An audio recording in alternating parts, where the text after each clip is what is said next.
మర్చిపోయి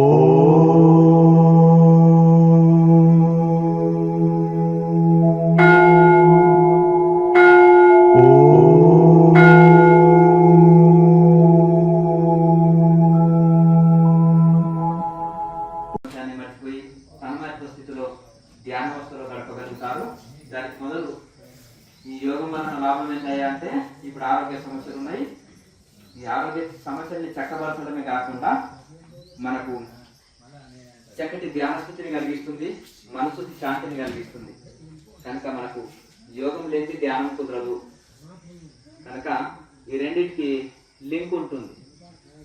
మనకు కొంత ఈ ప్రాణాయామం చేసి ధ్యానం చేస్తే, ఇప్పుడు ఆసనాలు అన్ని వయసుల వాళ్ళు వేయలేరు, ఎక్కువ కఠినమైన ఆసనాలు.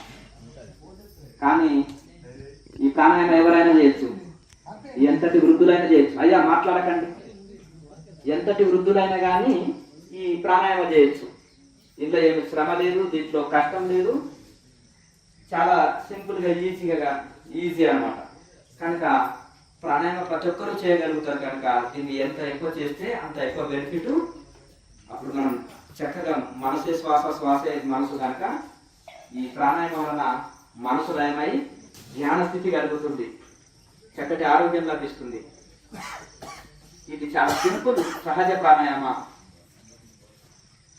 అందరూ చేయగలరు. ఇది ప్రాణాయామ చుట్టే ఈ ధ్యానం ఉంటుంది కనుక మనం ఎక్కువసేపు చేస్తాం కనుక దీంతో నాడీ మండల శుద్ధి జరుగుతుంది. ఇది నాన్ స్టాప్ గా మనం ఒక 1 అవర్ చేస్తాం. ఇంకా పాత వాళ్ళు 3-4 గంటలు కూడా ప్రాణాయామం చేసేటోళ్ళు ఉన్నారు. ఎందుకంటే రెగ్యులర్ గా మనం చేసిన తర్వాత మనం ఒక 2 అవర్స్ ప్రాణాయామం చేసినాం అనుకోండి, తర్వాత 2-3 అవర్స్ చక్కటి ధ్యాన స్థితిలో కూర్చోగలుగుతాం. అప్పుడు డీప్ మెడిటేషన్ కుదురుతుంది. మీకు సాధనలో ఏమైనా డౌట్లు ఉంటే అడగండి. హీలింగ్ వైబ్రేషన్స్ అని ఉంటాయండి, అదే మీరు చెప్పాలండి. Healing vibrations university body mind and soul we send vibrations చాలా బాగుంటున్నారు. అది కూడా అది ఇప్పుడు ఈ కాలంలో సబ్జెక్ట్ చెప్పుకోనికి చాలా బాగుంటుంది, ఉపన్యాసాలు చెప్పుకోనికి చాలా బాగుంటుంది. నిజంగా చెప్పినాను, కూర్చోండి ప్రశాంతం.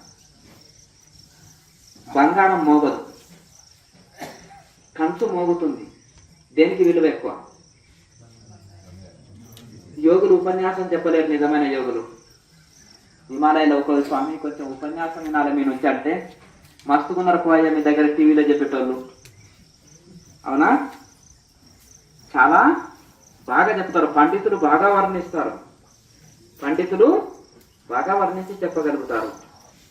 వాళ్ళకి ఋషులకి మాట్లాడడం చేత కాదు, అంత ప్రాక్టికలే. కనుక ఏ సాధన చేస్తే ఏది రావాలనో అది వస్తుంది. అన్నీ వస్తాయి, సాధనలో అన్నీ ఉంటాయి. కానీ ఇప్పుడు ఏమైందంటే ఆ మాటల వరకే పరిమితం అయిపోయింది. చాలా మంది ఇప్పుడు ఏమైందంటే ఈ సెంటర్ ఆ సెంటర్ అని ఆ 2 పుస్తకాలు చదవడం, ఆ ముక్క ఈ ముక్క నేర్చుకొని, ఒక ఆయన ఇలా చేతులు అంటాడు, ఒక ఆయన ఇలా అంటాడు, మీ హారం నాకు కనిపిస్తుంది అంటాడు, ఇది బయటకు వచ్చేసింది అంటాడు. ఒకసారి ఏదో ఏం పిచ్చి పిచ్చి మాటలు ఏం మాట్లాడతారో తెలియదు. కానీ శాస్త్రము సత్యము, శాస్త్రంలో పలికిన ప్రతి మాట సత్యము. కానీ అది అనుభవంలోకి రావాలంటే సాధన చేయాలంటే అంత తపనతో కూడిన సాధన మనము చేసినట్టయితే రిజల్ట్ ఉంటుంది. అన్నము తింటే ఆకలి పోతుంది, అది సత్యము. కానీ అన్నము తినకుండానే ఆకలి మాత్రము పోదు.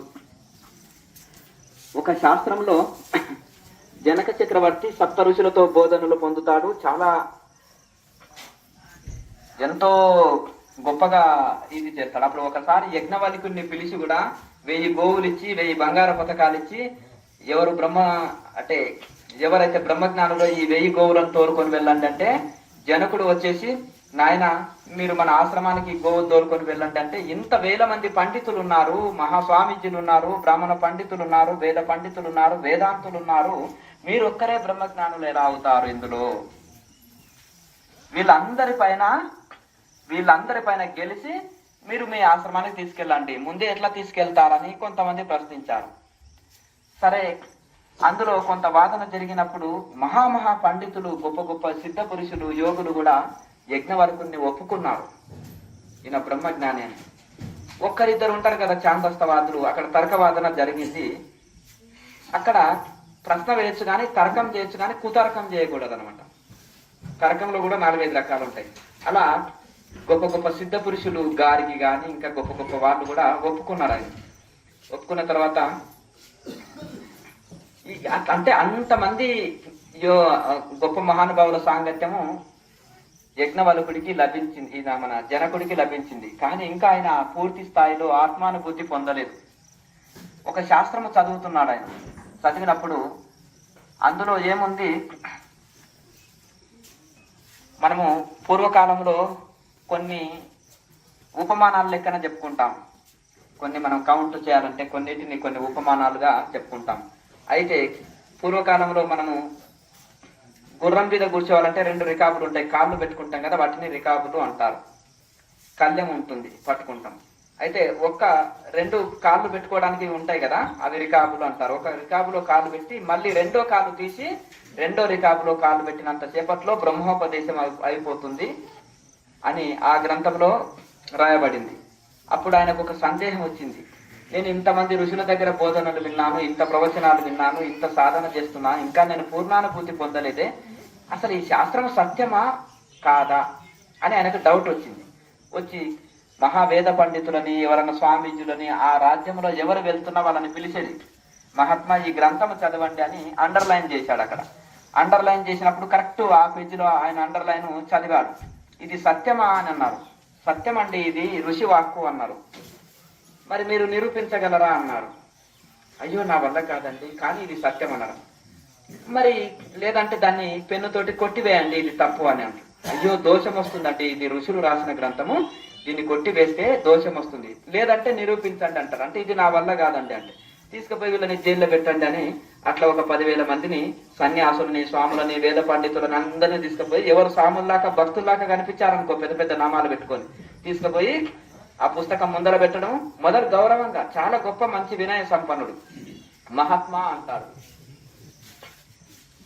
అని చెప్పి ఇది చదవండి, ఇది సత్యమేనా ఈ గ్రంథము అంటే, మరి లేదంటే నిరూపించండి అంటారు, లేదంటే తీసుకెళ్ళండి, వీళ్ళకి మంచి భోజనాలు పెట్టి ఎన్ని రోజులైనా ఉంచండి చూతామంటారు. జనకుడు మహాక్రూరుడు, అటువైపు వెళ్ళకండి, సాధువులని సన్యాసులని తీసుకుపోయి జైల్లో పెడతాడని ఒక ప్రచారం జరిగింది. అట్లకెళ్ళి గుసగుసలు ఉంటాయి కదా, పండితులు ఎవరైనా ఉంటే చెట్ల కింద కూర్చొని మాట్లాడుకుంటుంటే అప్పుడు యజ్ఞవల్కుడు అటు నుంచి వస్తున్నాడు.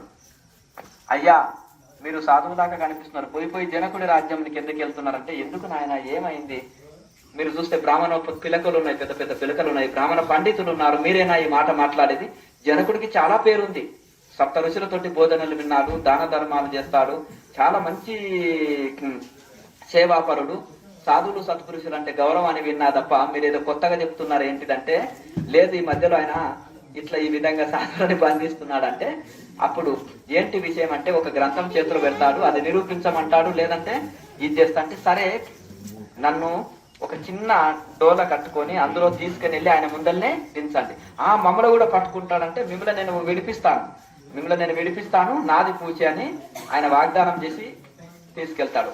అయితే 1 వంకర శరీరం ఉంటేనే నవ్వుతారు, 8 వంకరాల శరీరం ఉంది ఆయనది, కానీ వికలాంగుడే కానీ బ్రహ్మజ్ఞాని. ఎవరు మన అష్టావక్ర ఋషి, అంటే 8 వంకరలు కలిగిన శరీరం కలిగిన వారు అష్టావక్ర ఋషి. అక్కడ డోల కట్టుకొని వచ్చి చక్కగా జనకుని దగ్గరనే వీళ్ళు ఆ 2 పండితులు ఆయనని దించుతారు. దించినప్పుడు ఆశ్చర్యపోతారు, అందరూ ఒక్కొక్కరు పారిపోతున్నారు, ఏంటిది ఈ మహానుభావుడు చూడడానికి 8 వంకరముల శరీరాన్ని ఉంది కానీ బ్రహ్మ తేజస్సుతో ఉన్నాడు అని చెప్పి ఆయనకు సాష్టాంగ ప్రణమిల్లి ఆ గ్రంథాన్ని చూపించి, మహాత్మా ఈ గ్రంథము చూడండి, కొంత సందేహం ఉంది, నా సందేహం తీర్చండి అని అండర్లైన్ చేసిన లైన్ ని చదవమంటే చదివి, ఇది సత్యము జనక, సత్యము సత్యం పునఃసత్యము, ఇది ముమ్మాటికి సత్యము నాయన అంటారు. మహాత్మా మరి మీరు దీన్ని నిరూపించగలుగుతారా అంటే, ఓహో నిరూపించగలుగుతారు, దానికి సమయం సందర్భము అనేది ఒకటి ఉంటుంది, మరి దానికి ఒక బ్రహ్మ ముహూర్తం కావాలి, ఒక మంచి ముహూర్తం కావాలి అని నేను డేట్ ఫిక్స్ చేస్తున్నా, ఆ రోజు నువ్వు ఫిక్స్ అయిపో, ఆ రోజు నువ్వు హాలిడే తీసుకో, అరణ్యానికి వెళ్ళాలి ఏకాంతం అని చెప్తారు. అప్పుడు ఎక్కువ సైన్యాన్ని తీసుకొని రావద్దు, ఎందుకంటే రాజుకు సెక్యూరిటీ అవసరం కాబట్టి ఏదో 10 మందిని తెచ్చుకో, ఒక 2 కిలోమీటర్ల దూరంలో ఉంచుని నీ పరివారాన్ని, మన ఇద్దరం ఏకాంతంలోనే అడవులకు నీవు నేను తప్ప ఎవరు ఉండొద్దు అంటారు. అక్కడ తీసుకొని వెళ్ళిన తర్వాత మరి పరివారాన్ని అక్కడ ఉంచి అక్కడ తీసుకొని వెళ్ళిన తర్వాత, నాయన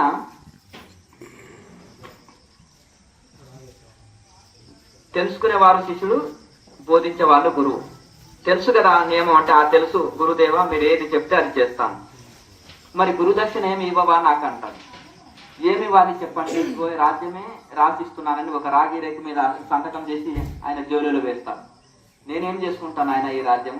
సరే, ఇన్ని రోజులు నా రాజ్యం అనుకున్నావు, ఇప్పుడు గురువు రాజ్యం అనుకుని ఇంకా చక్కగా పరిపాలించు. ఎందుకంటే ఇక ఇప్పుడు మనది అనుకుంటేనేమో నెగ్లెక్ట్ ఉంటుంది, ఇంకా యజమాని ఉన్నాడు అనుకో మనం భయంతో చేస్తాం కదా, అలా అని నీ రాజ్యం నీవే ఉంచుకో, నీ చిత్తాన్ని నాకు ఇవ్వు అంటారు. మనిషికి మనసు ఈ చిత్తమే కదా, అది లయమైపోతే ప్రతి ఒక్కరు సమాధి స్థితిని అందుకుంటారు. అందరు గురువులు విత్తాన్ని అడిగారు, నువ్వు చిత్తాన్ని అడుగుతున్నావు. విత్తం అంటే ఏంటిది? డబ్బు. మరి విత్తాపహారులే అయ్యిండు తప్ప చిత్తాపహారులు ఎవరు కాలేదు. నీవేం గురువు అయ్యే చాలా చిత్రంగా ఉన్నావు, నీ చిత్తాన్ని అడుగుతున్నావు, నువ్వు విత్తమని అడుగుతామేమనుకుంటే, విత్తం అంటే రాజ్యాన్ని రాసిస్తున్నాను అంటే, ఇంకా రాజ్యం అంటే ఇంకా భూములన్నీ రాజు ఆధీనంలో పూర్వకాలంలో. ఇక అన్ని భూములు, ఆస్తులు, పాస్తులు, బంగారము, డైమండ్స్ ఉంటాయి కదా రాజు దగ్గర, ఖజానాలు ఎన్ని ఉంటాయి అన్ని మరి నాకు వచ్చినట్టుగా రాజ్యం మీదైనప్పుడు గురువుకు రాసిచ్చినా ఆయన వద్దు, నీ రాజ్యం నీవే ఉంచుకో, ఇది గురువు రాజ్యం అని ఇంకా చక్కగా పరిపాలించు అని చెప్పి, నీ చిత్తాన్ని నాకు ఇవ్వు, నీ విత్తం ఎవరికి కావాలి, అది ఉన్నోడికి ఎవరికి శాంతి లేదు, నీ చిత్తాన్ని నాకు ఇవ్వు గురు దర్శనగా. శిష్యుడు సామాన్యుడా, ఇస్తే తీసుకో గురుదేవా అన్నాడు. అప్పుడు ఆయన చిత్తాన్ని ఒక క్షణంలోనే లాగివేశాడు. ఆయన అదే గుర్రం మీదనే కూర్చొని సమాధి స్థితిలో ఉండిపోయాడు. అప్పుడు ఒకటి, గుర్రం యొక్క గుణం ఏంటిది? గాడిదను ఎక్కడానికి ఇష్టపడతారు ఎవరన్నా? ఎందుకు? గాడిద బూడిదలో పొరలాడుతుంది,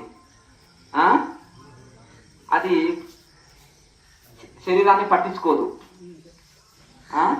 అలాగే గుర్రం ఏంటంటే చాలా నీట్నెస్ మెయింటైన్ చేస్తుంది, కింద పడుకోదు.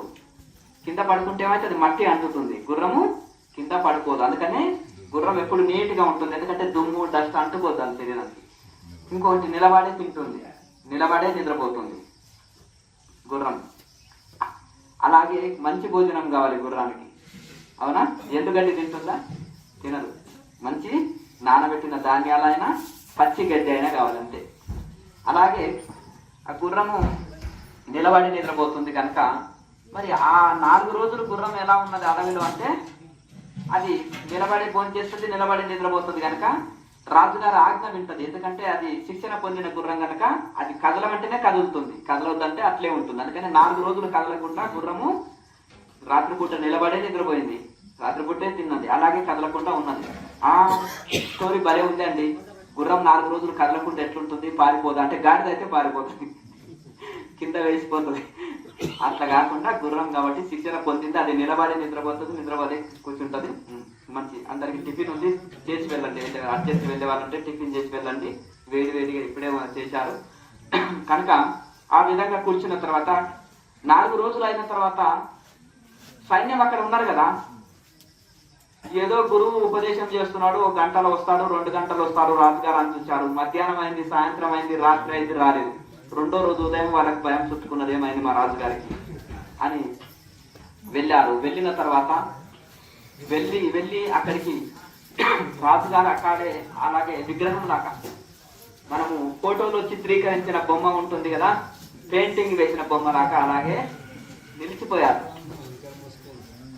ఏమైంది, మా ఈయన చూస్తే 8 వంకర శరీరాలు ఉన్నాడు ఈ స్వామి, మా గురువు మా రాజుగారిని ఏం చేశాడేంటిది అని వాళ్ళు ఏం చేశారంటే, ఈయనని ఏమనకపోతేనే మన రాజుగారి ఈ స్థితి అయ్యారు, ఇంకేమన్నా అంటే ఏమవుతారు, ఈయన ఎక్కడున్నాడో మెల్లగా పట్టుకొని కొంత ప్రసన్నం చేసుకొని మన పూర్వస్థితికి మన రాజుగారిని తెప్పించాలి అని వెతుకుతుంటే, ఆయన అక్కడెక్కడో చాలా దూరం ఊరికి వెళ్ళి ఉంటాడు, రిటర్న్ వస్తుంటాడు. వచ్చినాక మహాత్మా మా రాజుగారికి ఏమో అయింది, కొంచెం మళ్ళీ పూర్వస్థితికి తీసుకురండి అని ఆయనని స్తోత్రాలు చేస్తారు. వచ్చినప్పుడు అప్పుడు ఆయన వచ్చి తెల్ల మిరియాలు పొడి చేయిస్తాడు వీళ్ళతోటి.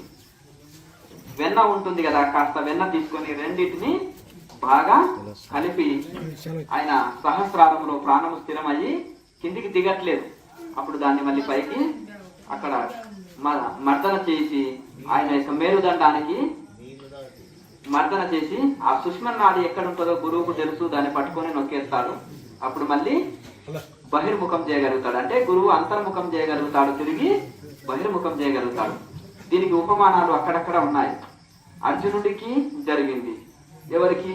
వివేకానంద స్వామికి. తర్వాత యజ్ఞవల్కుడు అంటే మన జనకుడి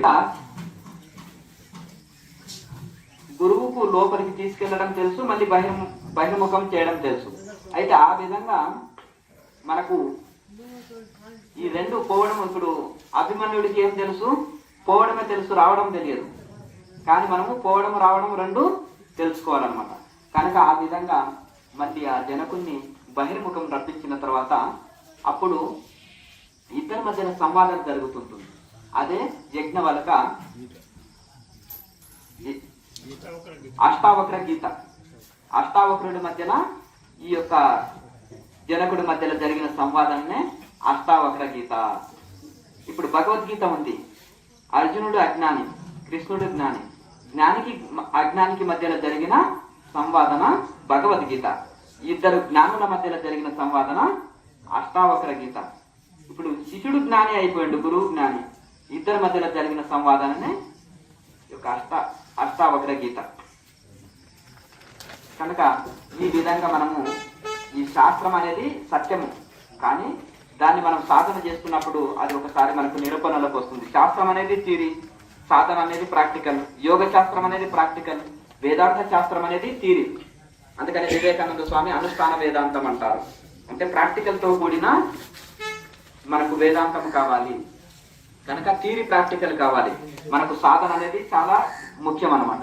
ఎవరన్నా అర్జెంట్ వెళ్ళే వాళ్ళు ఉంటే టిఫిన్ చేసి వెళ్ళండి, భోజనాలు ఉన్నాయి అందరికీ. అట్లా ఈ విధంగా మనం రోజు సాధన చేస్తే అది స్వయం అనుభవంలోకి వస్తుంది. చెప్పండి. అయితే మీరు అన్నదానికి జవాబు ఏంటిదంటే శాస్త్రము సత్యము, సాధన చేసినప్పుడే అవన్నీ అనుభూతులు కలుగుతాయి.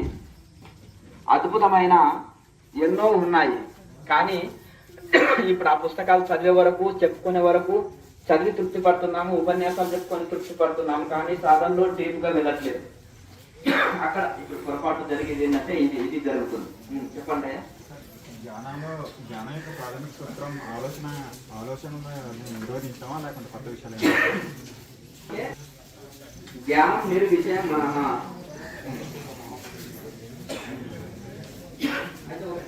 నిర్విషయం మనః. నిర్విషయ స్థితికి మనసు చేరినప్పుడే అదే నిజమైన ధ్యాన స్థితి. అంటే మనసులో ఆలోచన రహిత స్థితి ఉండి స్వస్వరూప అనుసంధాన స్థితి, స్వస్వరూపంలో నిలకడ చెందిన స్థితిని అది ధ్యాన స్థితి అంటారు. అది ఒక్క రోజులో రాదు. మనం ఒకటో రోజు టీజీపీఎస్సీ రిపోర్ట్ అయితే, ఒక రోజులో ఇంజనీర్ అవుతాడా, ఒక రోజులో డాక్టర్ అవుతాడా, ఒక రోజులో ఏది సాధిస్తాం ఒక రోజులో. దానికి టెక్నిక్ ఉంటుంది. ఇప్పుడు మనకు జ్వరం పోవాలంటే ఏం చేయాలి? ఒక మంచి ట్యాబ్లెట్ వేసుకోవాలి. అలాగే మనసుని నిలకడ చెందాలంటే ప్రాణాయామం చేయాలి తప్పకుండా. అందుకనే ప్రాణాయామ టెక్నిక్ ఋషులు మనకు చెప్తారు. తప్పకుండా ప్రాణాయామం చేస్తే శ్వాస మనసు, మనసే శ్వాస. ఈ శ్వాసని మనసుని ఆధీనంలో చేసుకోవాలంటే దానికి ప్రాణాయామ టెక్నిక్ చెప్తారు. ఆ ప్రాణాయామంలో పట్టు సాధిస్తే ఆటోమేటిక్గా మనసుని నిలకడ చెందుతుంది. మనం నానా రకాల ఎన్నో ధ్యాన సెంటర్లకు వెళ్ళి ధ్యానం నేర్చుకోవచ్చు. కొన్ని పుస్తకాలు చూసి ధ్యానం చేయొచ్చు, కొంతమంది టీవీ చూసి ధ్యానం చేయొచ్చు, కొంతమంది ఏదో కొద్ది తెలిసిన వాళ్ళ దగ్గర నేర్చుకోవచ్చు, ఏమి తెలియని వాళ్ళ దగ్గర కూడా నేర్చుకునేటోళ్ళు ఉన్నారు. కనుక ఒక మంచి అనుభవం దగ్గర శిక్షణ తీసుకుంటే పర్ఫెక్ట్ ఉంటుంది. కనుక మనం ఈ యొక్క పర్ఫెక్ట్గా నేర్చుకుని పర్ఫెక్ట్గా సాధన చేయాలి. ఇప్పుడు మనం తెలుసుకున్నది రోజు సాధన చేస్తే మనకు కొన్ని రోజులకు మనసు రాయమవుతుంది. చెప్పండి.